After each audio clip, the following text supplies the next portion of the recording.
sedentary life itu di ininya penelitiannya adalah sitting atau television viewing dengan moderate vigorous physical activity. Jadi dibandingkan. Ini paling gampang. Misalnya ini hazardnya 0 sampai 4,5 misalnya hazard ratio. Ini orang-orang yang melakukan 7 hours per week, 7 jam per minggu, berarti 1 jam per hari lah ya, 1 jam per hari. Kemudian tapi dibandingkan dengan berapa jam misalnya per hour per day-nya, sitting atau watching view televisi. Ini lihat nih bandingan, ini 1 ini 2. Jadi intinya memang ini paling gampang nih, ini yang beraktivitas loh ya, yang beraktivitas rutin loh 1 jam sehari lah, gitu kan. Ini bisa 2 kali kejadian resiko kardiovaskulernya. Intinya memang yang berpengaruh sedentary life itu atau sitting itu memang beresiko. Nah ini bandingkan dengan ini yang yang tidak berolahraga itu bisa sampai segini, apalagi ditambah dengan 7 jam per hari nonton TV. Atau kalau kita jangan nonton TV, teman-teman kerja duduk kan 7 jam sehari gitu. Ya, 7 jam sehari duduk misalnya ini ya. Kita bandingkan dengan ini bisa berapa kali lipat tuh? Dibandingkan ini 4 kali lipat kan? 2 kali lipat juga ya, hampir. Jadi makanya saya selalu di kantor saya selalu bilang bahwa jangan cuma duduk. Berdiri. Karena dengan berdiri saja dia melakukan physical activity sebenarnya. Jadi ya karena kita hampir semua rata-rata bekerja duduk sih. Kita kan sudah beralih kan dulu kan, saya bilang kan dari farmer, dari ini gitu kan, sekarang semua bekerja di kantor gitu kan. Jadi ini aja sih bahwa pentingnya physical activity dan juga mengurangi hour sitting. Tapi kadang-kadang orang nggak tahu bahwa sebenarnya juga penting tahu mengenai resting heart rate. Kadang-kadang kita tidak pernah ini resting heart rate kita berapa sebenarnya. Gitu. Karena yang paling biasanya nih, a low resting heart rate indicates a well conditioning heart. Jadi sebuah jantung yang sehat itu dia beatingnya 60 kali per menit, itu berarti efektif tuh pompanya, gitu kan? Tuh, tapi kalau misalnya dia sudah mulai bermasalah, dia heart rate-nya akan naik. Kenapa? Udah nggak efektif lagi. Karena semua orang liter yang dipompanya hampir sama kebutuhannya kan untuk kegiatan gitu. Jadi kadang-kadang penting kalau saya bangun pagi, kalau saya kan punya jam tangan gitu kan. Saya selalu tahu bahwa resting heart rate saya begitu bangun tidur itu berapa? 58, 55 gitu. Berarti saya masih fit lah. Tapi begitu begadang aja. Begitu begadang aja, resting heart rate saya naik itu biasanya. Gitu. Kalau saya bisa sampai 60-an lebih, 70 kadang-kadang.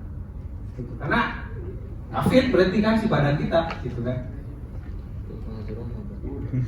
Nah, balik lagi ke olahraga kan, tadi saya bilang bahwa olahraga harus terencana. Kenapa harus melihat intensitinya? Jangan sampai olahraga yang kita lakukan, kegiatan-kegiatan yang dilakukan tidak punya impact sebenarnya. Tidak punya impact terhadap tubuh. Apapun itu kegiatannya, mau fitness, mau nge-gym gitu kan, nge-gym kan untuk building muscle itu kan. Ini tergantung dari maksimum heart rate-nya. Gitu. Jadi ini warm up, zona 1, aerobic development, aerobic endurance, maximum performance capacity. Ini biasanya di planning nih, kita mau kemana, mau di mana ininya gitu kan. Jangan sampai kalau cycling kayak misalnya, jangan sampai terlalu lambat, tapi jangan juga sampai terlalu cepat sehingga zona 5 terus gitu misalnya, atau nanjak terus, nggak berhenti, karena nggak baik juga sebenarnya. Biasanya zona 5 itu maksimum 10% kan ya, kalau di sepeda ya. Harusnya paling banyak ini aja. Atau kalau mau weight loss di sini aja. Ini aja, terus di sini weight loss. Jadi ada fat loss zone itu ada di zona 3, zona 2. Next slide coba Pak. Ada satu lagi yang paling biar ada. Nah ini nih. Bagaimana cara ngitung heart rate-nya? Maksimum heart rate itu tergantung age. Maksimum heart rate itu 220 minimum age. Kalau saya 45, saya 220 berarti maksimum heart rate itu saya 185. Gitu. Jadi beda-beda. Nah, kalau misalnya kita mau pengen zona 2, zona 4, berarti ya hitung aja nih. Berapa persen maksimumnya gitu. Jangan sampai lebih dari situ. Kalau punya heart rate monitor, saya nggak usah hitung-hitung lagi, licik, memang nggak tadi sendiri udah licik, nggak pakai ini. Udah tahu saya bahwa ini kelebihan ini gitu kan. Mau nggak mau sih kalau mau impactnya baik, ukur terencana aja. Jangan kalau misalnya ini ya rencanakan, misalnya jangan terlalu saya sekian, harus dinaikin, ya itu zona 4, zona 5, zona 4, zona 5, intervalnya 45, 45, 55, interval sebutnya kan. Atau kalau yang memang mau oke, ini nih, di sini 2 bisa untuk fat loss, 2 ke 3 fat loss biasanya fat loss zone disebutnya kan, karena dia membakar lemak tapi harus lama kegiatannya kan. Kenapa? Kalau zona 2, zona 3 biasanya endurance kita akan lama dibanding misalnya kita olahraga di zona 3, zona 4 itu akan lebih cepat, endurance kita lebih lama, lebih sedikit lah, kecuali memang dan harus planning kalori dan lain-lain kan gitu. Kayak misalnya sepedaan 8 jam bisa saya bilang, asal zonanya mungkin di zona 3 maksimum zona 4, tapi juga tetap harus ada hidrasi dan kalori yang harus dihitung kan. Makanya kalau misalnya kalau maraton gitu kan, maraton misalnya, atau sepeda jauh lah, sepeda 200 kiloan itu minimal harus ada refueling kan. Nggak mungkin itu nggak kurang ya kalori kita. Nanti kalau itu ngomongin kalori beda lagi, nanti ada hitungannya. Kalau dulu saya naik gunung, ya, itu harus memonitor juga kalori intake. Karena kenapa? Kalau bermasalah repot kan. Kalau di gunung kan susah, kalau misalnya hipotermi, hipoglikemi kan.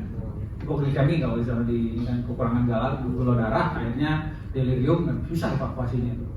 Dulu saya pernah zaman mahasiswa itu ya. Saya zaman mahasiswa, karena saya memang sering mendampingi kegiatan-kegiatan begitu, naik gunung dan lain-lain. Jadi ada ospek mahasiswa ITB. Dia kegiatannya kan long march jalan jauh ke hutan-hutan. Saya jadi medisnya. Itu hipoglikemik, saya CPR itu dari puncak gunung sampai turun ke rumah sakit itu gara-gara hipoglikemik. Itu tidak terplanning, karena ospek kan ini banget kan. Terus orang kadang-kadang malah nggak boleh minum kan, nggak boleh minum. Bilang ini salah dia bilang. Kalau kegiatan-kegiatan ini minum tidak boleh dibatasin, makanan nggak boleh dibatasin. Kenapa? Harus intake kalorinya tinggi dia bilang. Kenapa Bu? Kita ngomongin olahraga bukan 1 jam 2 jam. Begitu endurance training atau endurance activity, jalan jauh, long march, maraton, cycling jarak jauh, kalori intake harus bagus. Nanti bakar lemak pertama kali ya cadangan lemak yang ada di otot. Kan glikogen itu disimpan di otot. Pantesan gak hilang-hilang. Lama itu. Gratis itu lemak. Terakhir. Kalau memang dia mencoba ini nih. Pagernya gak hilang-hilang ya. Zona turun kan, naik di belakang, naikin ketika 4, turunin lagi. Naik jadi interval kan, high intensive interval training, high intensive interval training. High intensif berarti intensifnya tinggi, zona 4, tapi interval. Jadi ada intervalnya, nggak terus-terusan di situ. Kalau cycling kan bisa terus-terusan di situ. Zona 4 terus. Kalau cadence-nya tetap segitu ya zona 4 terus. Kalau high intensif interval training karena kegiatannya ada breaknya kan, ada break berapa second gitu kan. Kalau misalnya push up gitu kan, push up dalam 30 detik, udah gitu berhenti 10 detik, naikin lagi, Pegel itu jadi tidak naik ke atas, turun naik interval. Memang itu paling seminggu doang. untuk fat loss lebih banget. lebih impactful karena ada kombinasi kardio dan kombinasi muscle, sehingga muscle cadangan lemak yang dibakarnya hampir di semua otot, tidak hanya satu. Kalau kita kan ngomongnya sepeda kan karena pergerakannya hanya itu saja, biasanya selain memang butuh waktu lebih lama lah. Kalau istirahat intinya kalau sepedaan 2-3 jam dengan HIIT itu bisa 1 jam nggak cukup sebenarnya, 30 detik ke 30 menit malah lebih cukup lagi biasanya. Begitu. Jadi balik lagi prinsip ini sebenarnya. Kemudian tekanan darah malah bukan tinggi, malah biasanya rendah. Bongking.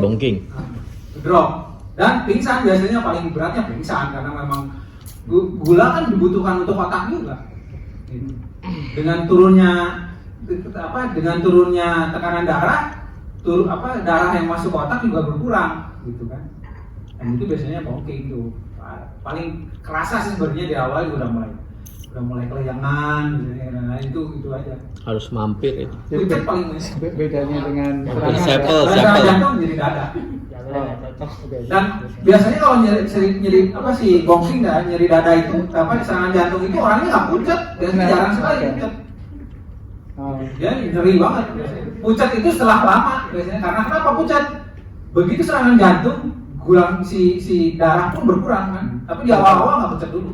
Tapi kalau bongking dari awal udah pucat sebenarnya itu, karena dia tidak immediate kan, tidak segera turunnya, turun sampai suatu saat gula darahnya sangat rendah, turun semua.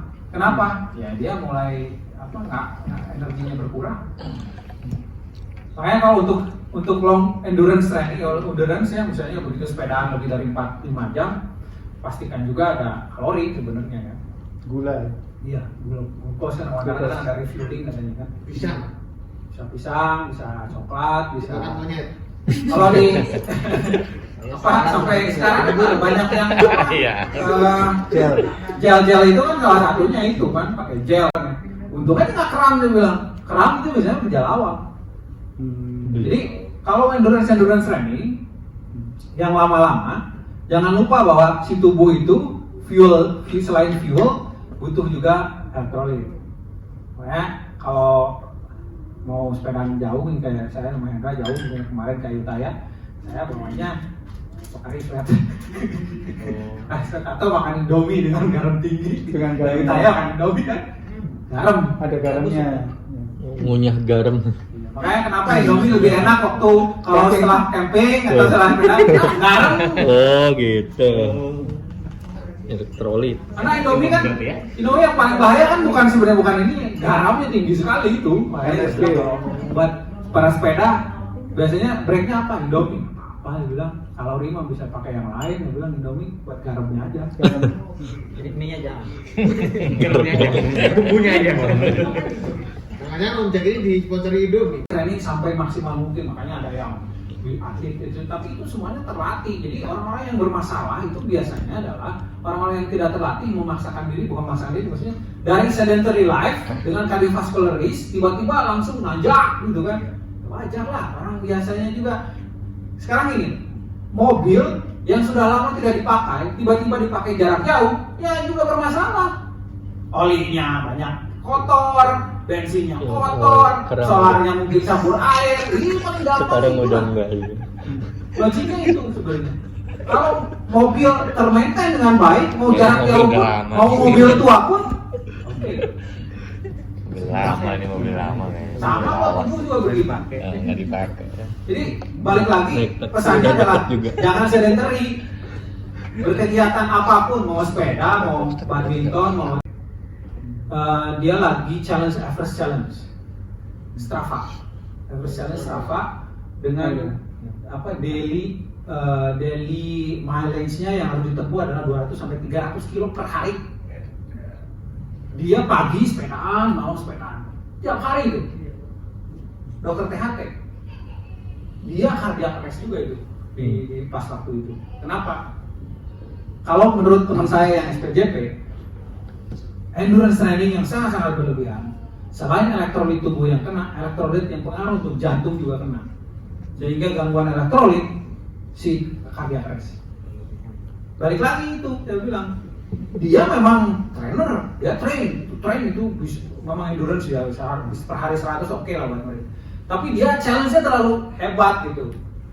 Dia pengen, karena pandemi nggak bisa kemana-mana, dia ikutan challenge Everest Challenge ada bulan apa, bulan September. Ramai juga dibahas di tim sepeda saya yang anak kedokteran kan.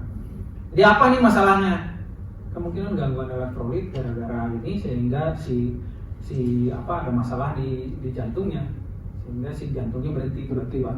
Dan di rumah nggak ada tahu kan gimana caranya. Hanya dia dokternya kok. Lewat. Makanya saya bilang jadi dokter itu sulit. Kalau ada apa-apa nggak ada yang ngomong. Iya Kalau dokter kalian kan. sepeda ada saya, ada saya aman. Dan lain-lain semua sama. Intinya approach buat kita ya. Tapi ininya nih prinsipnya ya. Nih. Nah dalam menolong prinsip ini adalah satu adalah amankan situasi. Situasinya kayak misalnya kejadian kecelakaan, misalnya ada motor dan kecelakaan dan lain-lain. Yang pasti memastikan adalah jangan sampai kitanya ikut tertabrak mobil misalnya, ya udah amankan dulu, amankan situasi, pastikan bahwa kalau penolongnya aman. Ini prinsip. Sebelum cek apapun